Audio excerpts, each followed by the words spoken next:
적반하장도 유분수다라고 하는 말이 있습니다. 도둑이 물건을 훔치려고 하다가 들켰는데 오히려 주인에게 몽둥이를 든다고 하는 이야기가 적반하장이라는 말이죠. 지금 여권의 행태가 바로 이 적반하장인 것 같습니다. 1월 6일 날 우리가 합의를 했습니다. 그래서 어떻게든지 국회를 정상화하고 또 입법도 제대로 잘 실천하자. 그래서 지난 8일과 어제 이틀에 걸쳐서 국회 본회의는 129건의 법률안을 처리를 했습니다. 원래 제가 95건 정도의 민생 관련 법안을 중심으로 해서 처리할 수 있겠다 이렇게 약속을 했는데 한 30% 이상 약속을 초과 달성한 것입니다. 사실 우리는 여러 번 국회 파행 사태에 대해서 국민 여러분들께 죄송하다는 말씀을 드렸습니다. 그리고 국회는 정말 의회주의가 살아나야 된다. 여야가 이렇게 물리력으로 대결하던 시대는 빨리 끝내야 된다고 하는 생각을 가지고 있었습니다. 그런데 다시 말씀드립니다만은 이번에 국회 파행은 근본 원인은 MB 악법을 밀어붙이도록 주문한 대통령에게 있는 것입니다. 그리고 실질적으로 상황을 그렇게 촉발시킨 것은 12월 18일에 외통위에서의 한나라당의 외통위 봉쇄로부터 촉발된 것입니다. 이것은 모두가 아는 사실 아닙니까?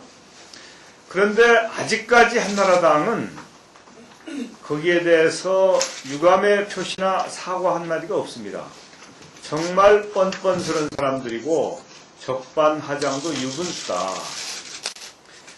저는 1월 6일날 합의를 하고 나서 홍준표 원내대표가 그 합의서를 뒤집는 얘기를 할 때 이건 당내용이다 이렇게 판단했습니다. 왜냐하면 당내의 분란을 막아야 될 그런 상황이었으니까요. 그리고 또 이 2월 달에 대해서 2차 입법 전쟁이니 뭐니 할 때 그것은 그야말로 당을 수습하기 위한 것이고 또 자신들의 지지자들을 향해서 하는 얘기로 이렇게 치부를 했는데 그 이후에 특정 세력과 연대를 해가지고 다시 국회를 전쟁터로 만들려고 하는 이런 음모가 노골화되고 있어서 참으로 개탄하지 않을 수 없는 그런 상황입니다. 거기에다가 1월 12일 날 이명박 대통령은 라디오 연설을 통해서 마치 정쟁에 직접 진두지휘를 하는 것처럼 야당을 공격했습니다. 대통령이 공영방송이라고 하는 KBS 라디오에 나와서 이렇게 야당에게 독설을 퍼붓는 것은 이것은 권력에 의한 야당 탄압입니다. 그리고 어떻게 공영방송이 이런데 동원이 됩니까?